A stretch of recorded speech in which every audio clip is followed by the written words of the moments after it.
Hello दोस्तों, कैसे आप सब। आप सभी का हमारे YouTube channel secret of success पर स्वागत है। दोस्तों आज मैं लेके आऊँ दिल्ली पुलिस कांस्टेबल की जो भी ज्वाइनिंग होगी, तो ज्वाइनिंग सेंटर होगा उस पर क्या क्या लेके जाना है और कब आपका ज्वाइनिंग होगा। ये जो 6 पॉइंट आप देख रहे हैं, इन 6 पॉइंट को मैं डिस्कस करने वाला हूँ अपनी इस वीडियो में। अगर आप हमारे चैनल पर नए हैं तो चैनल को सब्सक्राइब कर लीजिएगा। और देखिए फर्स्ट पॉइंट क्या होगा, ज्वाइनिंग कब होगी आपकी, इससे संबंधित मैं बताऊंगा। क्या लेकर जाना है ट्रेनिंग सेंटर पर ज्वाइनिंग के समय, ये बताऊंगा। कहाँ पर होगी आपकी ट्रेनिंग, ये भी बताऊंगा। कितने महीने की होगी ट्रेनिंग, क्या क्या होगा ट्रेनिंग में, और क्या रहेगा ट्रेनिंग का शेड्यूल। ये सब पॉइंट है मैं बारी बारी से आपको बताने वाला हूँ। तो आप इस वीडियो को अंत तक देखना, और अंत तक अगर आपको वीडियो अच्छी लगे तो वीडियो को लाइक, कमेंट और शेयर जरूर करना दोस्तों। कोई भी डाउट हो तो कमेंट करके पूछ लेना दोस्तों। तो चलिए बारी बारी से एक एक पॉइंट को हम डिस्कस कर लेते हैं। उससे पहले अगर नए हो तो चैनल को सब्सक्राइब जरूर कीजिएगा। सबसे पहला पॉइंट है, देखो दोस्तों, कब होगी ज्वाइनिंग, इस पॉइंट को हम डिस्कस करेंगे। सबसे पहला पॉइंट, कब होगी ज्वाइनिंग। तो देखो अभी आपका फरवरी का महीना चल गया है, और फरवरी के महीने में अभी तक तो आपकी ज्वाइनिंग हुई नहीं, लेकिन फरवरी के एंड में और मार्च के स्टार्टिंग में इसमें आपको आपकी ज्वाइनिंग करा दी जाएगी। अगर देखो रोजगार मेले की बात चल रही थी, रोजगार मेला क्या है क्या नहीं है उसके बारे में तो आप सब समझते हो, लेकिन रोजगार मेले में अपनी दिल्ली पुलिस कांस्टेबल की जो है ये ज्वाइनिंग नहीं दी जाएगी। दिल्ली पुलिस कांस्टेबल की ज्वाइनिंग ओपन के आपको रिक्वायरमेंट भर्ती प्रकोष्ठ के द्वारा ही दी जाएगी। तो आप रोजगार मेले को तो छोड़ देना कि रोजगार मेले के अकॉर्डिंग आपको ज्वाइनिंग मिलेगी। आपकी ज्वाइनिंग फरवरी के एंड में और मार्च के स्टार्टिंग में आपकी ज्वाइनिंग दे दी जाएगी। तो चलो ये तो बात होगी ज्वाइनिंग की आपकी। अब क्या लेकर जाना है ट्रेनिंग सेंटर पर ज्वाइनिंग के समय, तो वो मैं बारी बारी से आपको बता देता हूँ। देखो क्या लेकर, बहुत से कैंडिडेट हैं जिनको डाउट्स होते हैं कि घर से क्या लेकर जाना। घर से तो निकल जाते हैं, लेकिन वहाँ पे कुछ ऐसी चीज़ें होती हैं जो वहाँ ट्रेनिंग सेंटर पर नहीं मिलती। तो और बाहर भी ट्रेनिंग सेंटर के एक बार आप ट्रेनिंग सेंटर में एंट्री कर लेते हैं तो बाहर आपको निकलने नहीं दिया जाता महीने भर तक। तो आप वहाँ पे काफ़ी दुखी हो जाते हैं। तो उनसे संबंधित मैं देखो यह वीडियो आपको पहले ही बता देता हूँ। इस वीडियो के माध्यम से आपको सारी चीज़ें पता चल जाएंगी। इस वीडियो को अंत तक जरूर देख लेना दोस्तों। तो सबसे पहले देखो, एक आपको लेके जाना है ग्राउंड सीट। ग्राउंड सीट की मैं वीडियो जो भी चीज़ें आपको लेके जानी मैं बारी बारी से अपने डिस्प्ले कर दूंगा। देखो ग्राउंड सीट, एक ग्राउंड सीट आपको लेके जानी है। 2 जोड़ी पीटी शूज सफ़ेद कलर के जूते होंगे जो आपकी पीटी के लिए सुबह शाम के लिए चाहिए। एक जोड़ी अगर आप धो भी देते हो तो दूसरी जोड़ी आप काम में ले सकते हो। सुविधा अनुसार खाकी सॉक्स 2 जोड़ी या 3 जोड़ी, एक मच्छरदानी, एक काला हिट जो भी मच्छरों के उसमें लगाएंगे, काला हिट जो भी यूज करेंगे वो लेके जाना। एक बाल्टी ले जाना और एक मग ले जाना, ठीक है दोस्तों। एक घास काटने की दाती और एक खुरपी ले जाना। 2 कच्चे खाकी कलर के और 2 या 3 गोल गला सफ़ेद कलर की बनियान, यानी गोल कलर के जो हाफ बाजू की आती है वो सफ़ेद कलर की बनियान ले जाना, क्योंकि वो आप उस पर चेस्ट नंबर आपके लगाए जाएंगे, तो वही बनियान आपको पहनने पड़ेगी। एक बड़ी सफ़ेद बेडशीट ले जाना जो आपकी बेड पे बिछाई जाएगी, बड़ी सफ़ेद बेडशीट, ठीक है दोस्तों। एक बक्से पर बिछाने का ग्रीन कलर का कपड़ा, आपको वहाँ पे एक बक्सा दिया जाएगा, उस पर बिछाने का ग्रीन कलर का कपड़ा होगा जो आपको उस बक्से पे बिछाना है, अन्यथा आपको इंस्ट्रक्टर टोकेंगे। एक जोड़ी सफ़ेद कुर्ता पायजामा जो रोल कॉल में आपको अनिवार्य होगा। जो रोल कॉल के समय शाम को जब आपकी पीटी पार्टी हो जाएगी, शाम को आपकी गिनती होगी, उस समय रोल कॉल होगी, उस रोल कॉल में आपको ये कुर्ता पायजामा पहन के जाना होगा। और उसमें 2 सफ़ेद कपड़े वाली टोपी रोल कॉल के लिए चाहिए, जो सफ़ेद कलर की जिसपे दिल्ली पुलिस का लोगो लगा होता है, वो सफ़ेद कलर की जो टोपियां हैं वो आपको रोल कॉल के समय लगाई जाएंगी। और भी अन्य समय आपको जब भी फालन होते हैं तो वो टोपी लगा के ही आप फालन होंगे।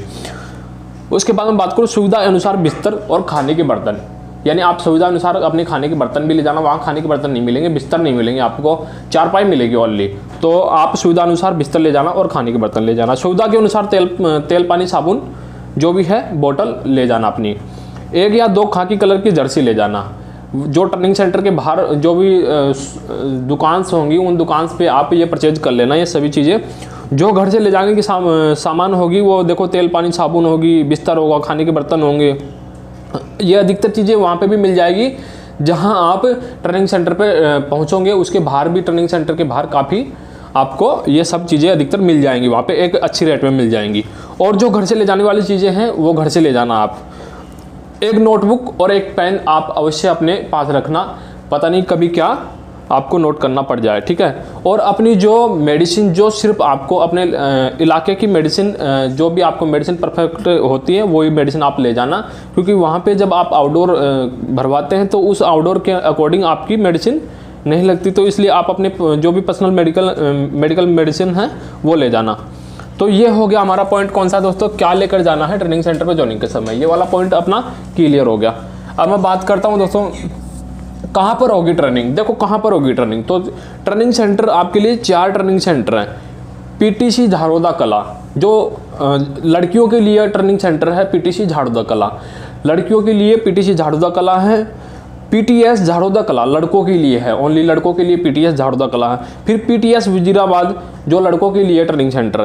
फिर द्वारका में है लड़कियों के लिए, 2 लड़कियों के लिए हो गए, 2 लड़कों के लिए। इन ट्रेनिंग सेंटरों में आपकी ट्रेनिंग होगी। तो जहाँ पे भी आपका नंबर आता है, जैसे कि अगर लड़की हैं तो लड़कियों के लिए पीटीसी झाड़ोदा कला का और द्वारका का जो ट्रेनिंग सेंटर है, इन दोनों में से एक में आएगा, तो लड़की वहाँ पे अपनी रिपोर्ट करेंगी। और दूसरी बात, लड़कों के लिए आएगा तो पीटीएस झाड़ोदा कला का और पीटीएस वजीराबाद का, ये 2 ट्रेनिंग सेंटर हैं लड़कों के लिए, तो ये लड़के वहाँ पे अपने रिपोर्ट करेंगे। आगे मैं बात करूँ, देखो दोस्तों पॉइंट नंबर 3 अपना कंप्लीट हो गया। कितने महीने की होगी ट्रेनिंग, देखो कितने महीने की ट्रेनिंग होगी उससे संबंधित।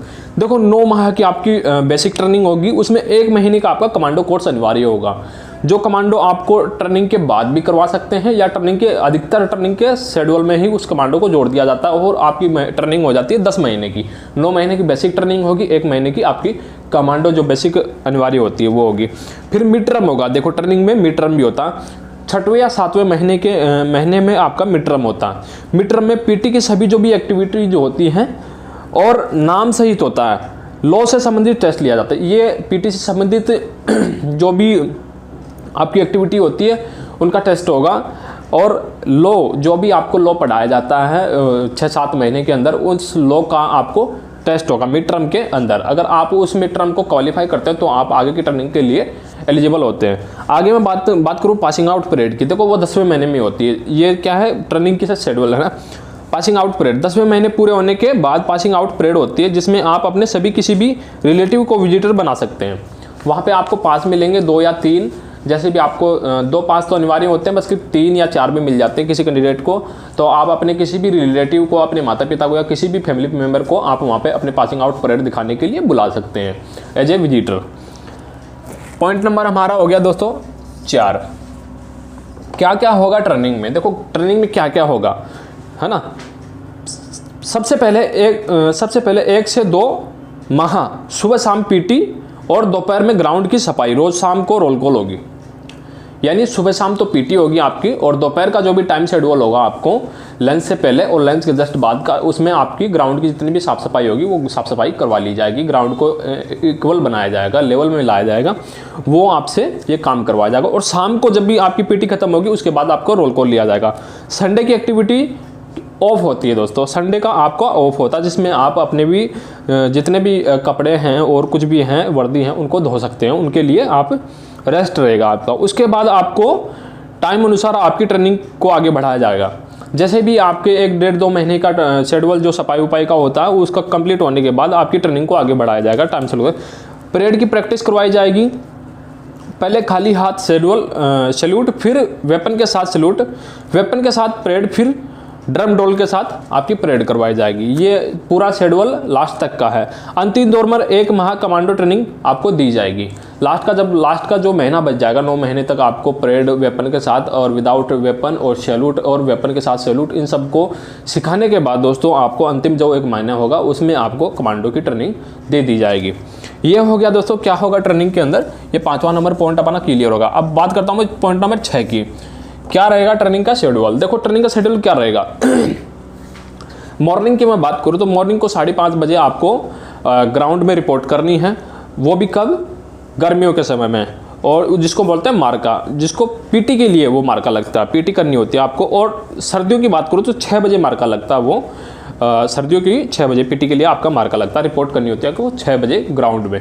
मैं बात करूँ आफ्टरनून की, 8:30 बजे गर्मियों में ग्राउंड की सफाई और परेड एक्टिविटी और लॉ की क्लासेज शुरू हो जाती है 8:30 बजे, 9 बजे से आपकी जैसे भी शेड्यूल होता है उस हिसाब से 8:30 से 9 बजे के बीच में आपका ये जब जैसे स्टार्टिंग में अगर 1-1.5 महीना है तो उस समय तो ग्राउंड की सफाई के लिए चले जाते हैं, पालन कर लिए जाते हैं। और उससे जैसे ही आगे बढ़ते हैं तो परेड की एक्टिविटी शुरू हो जाती है, लॉ की क्लासेस शुरू हो जाती है, तो उनको लिए आपके लिए ये शेड्यूल रखा गया। ठीक है दोस्तों, उसके बाद में ब्रेकफास्ट की और लंच डिनर की इनकी बात कर लेता हूँ। देखो 7:30 से 8 बजे तक का आपका ब्रेकफास्ट होता है दोस्तों, आधे घंटे के समय में आपको ब्रेकफास्ट करना होता है। ठीक है, लंच में क्या होता है, देखो 12:30 से 2 बजे तक 1.5 घंटे का आपका लंच के लिए समय दिया जाता है। उसके बाद में डिनर की बात करूँ 7 बजे से 8 बजे तक आपका डिनर का टाइम रखा जाता है। इवनिंग की मैं बात करूँ तो इवनिंग में देखो क्या होता है आपको, इवनिंग में 5 बजे, शाम को 5 बजे, गर्मियों में शाम के 5 बजे ग्राउंड में पीटी के लिए आपको रिपोर्ट करनी होती है। उसके बाद देखो 4 PM पे सर्दियों में, अगर सर्दी है तो 4 बजे ग्राउंड में पीटी के लिए रिपोर्ट करनी है। तो ये हो गया आपका टाइम शेड्यूल कांस्टेबल का जो भी होता है। वो आगे की जो मेरी वीडियो रहने वाली है दोस्तों, अगर इस टाइम शेड्यूल और जो भी आपको ये पॉइंट्स क्लियर हो गए हैं और इसमें कोई डाउट हैं तो मेरे को कमेंट करके ज़रूर बता दीजिएगा। और आगे की जो आपकी ये मेरी जो आने वाली वीडियो है वो वीडियो रहने वाली है दोस्तों कि आपकी सैलरी जो दिल्ली पुलिस कांस्टेबल में सैलरी बेसिस, अलाउंसेस और क्या क्या सुविधाएं दी जाती हैं, इनसे संबंधित मैं एक वीडियो लेके आऊँगा। तो आपको अगर अगली वीडियो का इंतजार है तो हमारे यूट्यूब चैनल को फॉलो जरूर करते रहिएगा दोस्तों। और उससे बाद में एक वीडियो और बताऊँगा दोस्तों जिसमें आपको मेडिकल से संबंधित, दिल्ली पुलिस में अगर आपको मेडिकल से संबंधित क्या होता है क्या नहीं होता। बहुत से कैंडिडेट्स ऐसे हैं जिनको मेडिकल की काफ़ी प्रॉब्लम्स होती हैं, जैसे कि काफ़ी लंबा उनका इलाज चलता है, तो उनमें अगर ट्रेनिंग दौरान आपका इलाज चलता है तो उसमें आप क्या एफर्ट्स कर सकते हैं, आपको डिपार्टमेंटली क्या छूट दी जाएगी, क्या छूट नहीं दी जाएगी, उनसे संबंधित मैं एक वीडियो लेके आऊँगा जिसमें आपको मैं पूरी प्रोसेस बताऊँगा। तो आप हमारे चैनल को फॉलो करते रहिएगा। और अगर वीडियो अच्छी लगी है तो वीडियो को लाइक कीजिएगा और कोई भी डाउट हो तो कमेंट कीजिएगा। अगर चैनल पर नए हैं तो चैनल को सब्सक्राइब कीजिएगा। थैंक यू, जय हिंद दोस्तों।